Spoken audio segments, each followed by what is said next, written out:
السلام علیکم ورحمۃ اللہ وبرکاتہ۔ حامدا ومصلیا اما بعد۔ سامعین کرام، یہ ربیع الاول کا مہینہ چل رہا ہے اور اس مہینے میں ہمارے آقا جناب محمد رسول اللہ صلی اللہ علیہ وسلم کی پیدائش ہے۔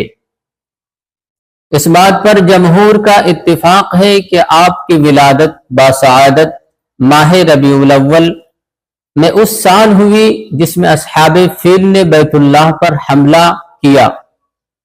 اور خداوند عالم نے ان کو ابابیل یعنی چھوٹے اور حقیر پرندوں کے ذریعے سے ہلاک و برباد کر دیا۔ یہ واقعہ قرآن عزیز میں موجود ہے، آپ حضرات پڑھ سکتے ہیں، علماء سے سن سکتے ہیں، اور در حقیقت واقعہ فیل بھی آپ صلی اللہ علیہ وسلم کی ولادت باسعادت کا مقدمہ تھا۔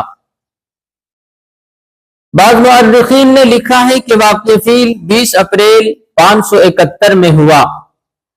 جس سے معلوم ہوا کہ آپ صلی اللہ علیہ وسلم کی پیدائش حضرت عیسیٰ علیہ السلام کی پیدائش سے 571 سال بعد میں ہوئی۔ اور امام حدیث ابن عساکر نے دنیا کے مجمل تاریخ اس طرح لکھی ہے کہ حضرت آدم علیہ السلام اور حضرت نوح علیہ السلام کے درمیان 1200 برس کا فاصلہ ہے، اور حضرت نوح علیہ السلام اور حضرت ابراہیم علیہ السلام کے درمیان 1142 سال کا فاصلہ ہے، اور حضرت ابراہیم علیہ السلام اور حضرت موسیٰ علیہ السلام کے درمیان 565 برس کا فاصلہ ہے، اور حضرت موسیٰ علیہ السلام اور حضرت داؤد علیہ السلام کے درمیان 569 سال کا فاصلہ ہے، اور حضرت داؤد علیہ السلام اور حضرت عیسیٰ علیہ السلام کے درمیان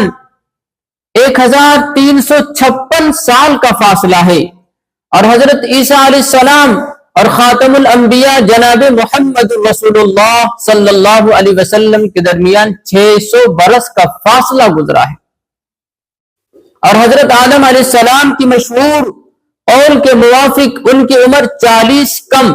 1000 سال ہوئی، یعنی کہ 960 سال حضرت آدم علی نبینا و علیہ الصلاۃ والتسلیم دنیا میں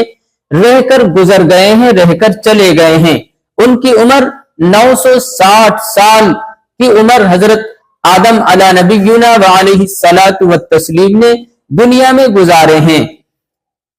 اسی لیے حضرت آدم علیہ السلام کے دنیا میں تشریف لانے سے تقریباً 6000 سال بعد یعنی کہ 7ویں ہزار میں حضرت خاتم الانبیاء جناب محمد رسول اللہ صلی اللہ علیہ وسلم دنیا میں تشریف لائے۔ اس دنیا میں کم و بیش 1,24,000 انبیاء علی نبینا و علیہ الصلاۃ والتسلیم دنیا میں تشریف لائے ہیں۔ تمام لوگوں نے آیا اور تمام لوگوں نے دعوت دیا، تمام لوگوں نے لوگوں کو سیدھے راستے کی تلقین کی۔ میرے آقا فرماتے ہیں کہ کل قیامت کے دن میں سب سے آخر میں آیا ہوں، میرے بعد کوئی نبی نہیں آئے گا، کوئی نئی شریعت نہیں آئے گی، میں جو لے کر آیا ہوں وہی قیامت تک چلتا رہے گا۔